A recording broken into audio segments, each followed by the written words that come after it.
magnifique créature. Ne bouge pas. Aujourd'hui, on va jongler avec les couleurs, manier le pinceau, la palette et les tubes de peinture, tels des armes braquées contre la banalité du monde. Ça peut-tu être encore bien long? Chut! On ne bouge pas. Aujourd'hui, on apprend à jouer aux couleurs de Paris.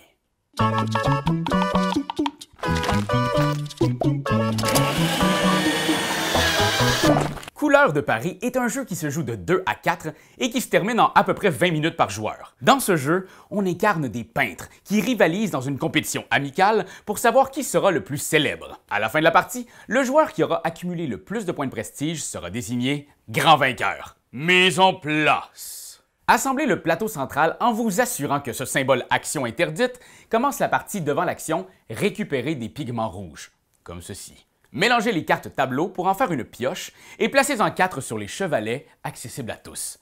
Chaque joueur place devant lui son plateau personnel. Posez ces petits marqueurs sur les emplacements de départ de chaque piste outil. Le pinceau commence à 1, la palette commence à 2 et le tube commence à 3. Tout le monde prend les 6 assistants de sa couleur, mais mettez-en 3 de côté. Vous ne commencez la partie qu'avec 3 assistants débloqués. Finalement, tout le monde reçoit des pigments, ces petits cubes. Un cube bleu, jaune et rouge pour tous. Nota bene. Si vous jouez à 3 ou 2 joueurs, vous devrez bloquer d'autres zones d'action sur le plateau. Mais ici, je prépare une partie pour 4 joueurs.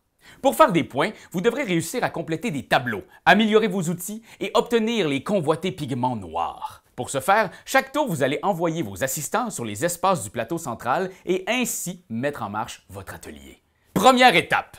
À tour de rôle, et en commençant par le premier joueur, tous vont poser leurs assistants un à la fois sur des espaces d'action du plateau.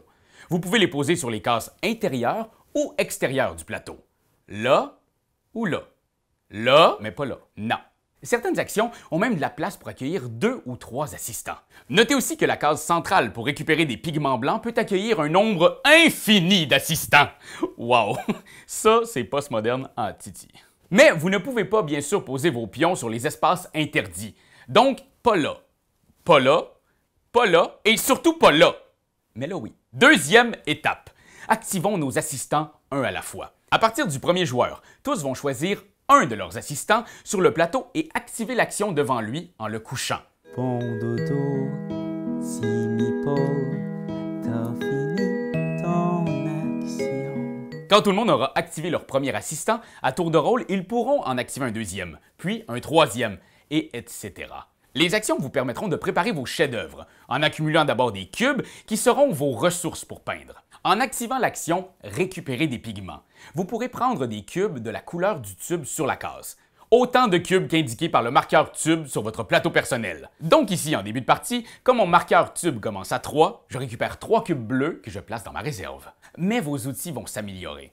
Regardez, le joueur jaune choisit d'activer l'ouvrier sur la case palette. Il peut donc améliorer son outil palette en dépensant 2 pigments de n'importe quelle couleur. Améliorer ses outils est primordial. Vous allez constater que dès que vous atteignez un certain stade sur votre plateau, vous pouvez débloquer un nouvel ouvrier qui s'ajoute à votre équipe. Ou gagner des points de prestige. La palette va vous aider à accumuler des pigments plus complexes qu'on ne peut pas trouver autrement. Lorsque vous prenez l'action « Mélanger les couleurs », vous pouvez prendre 2 cubes, par exemple ici un cube bleu et un cube rouge, pour les transformer en autant de cubes mauves que vous avez de palettes. Donc ici, 3 cubes mauves si ma palette est rendue à 3. Notez que c'est grâce à ces mélanges que vous pourrez un jour mélanger un orange, un vert et un mauve pour obtenir un cube noir. Ces cubes noirs valent directement 6 points de prestige. Mais vous ne pouvez en construire qu'un seul en prenant cette action, peu importe la grosseur de votre palette. De toute façon, vous savez ce qu'on dit, ces grosses palettes?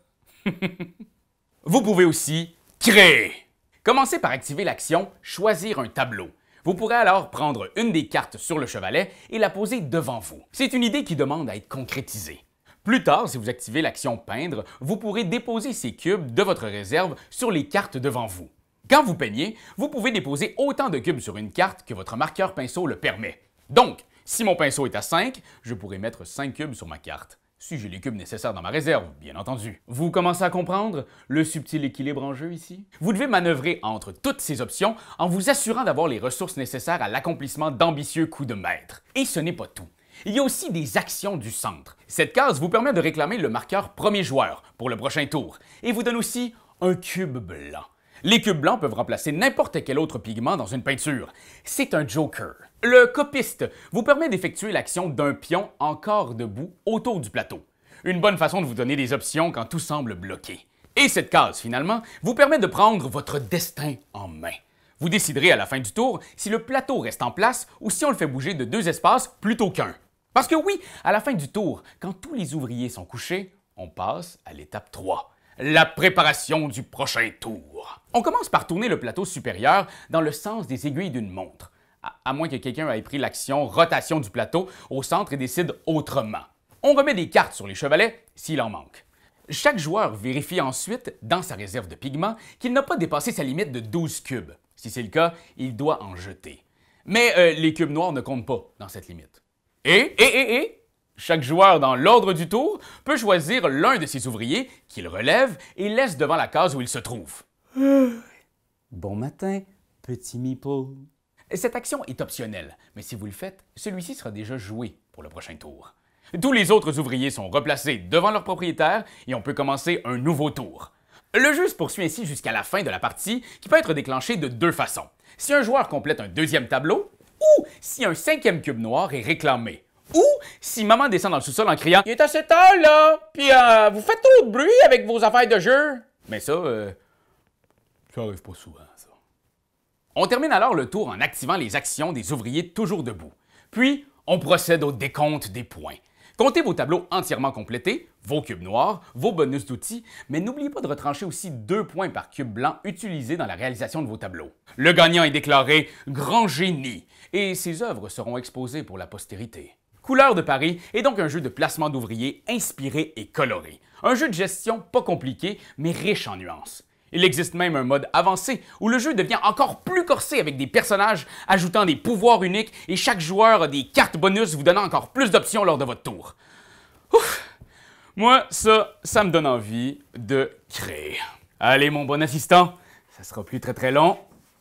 Et voilà!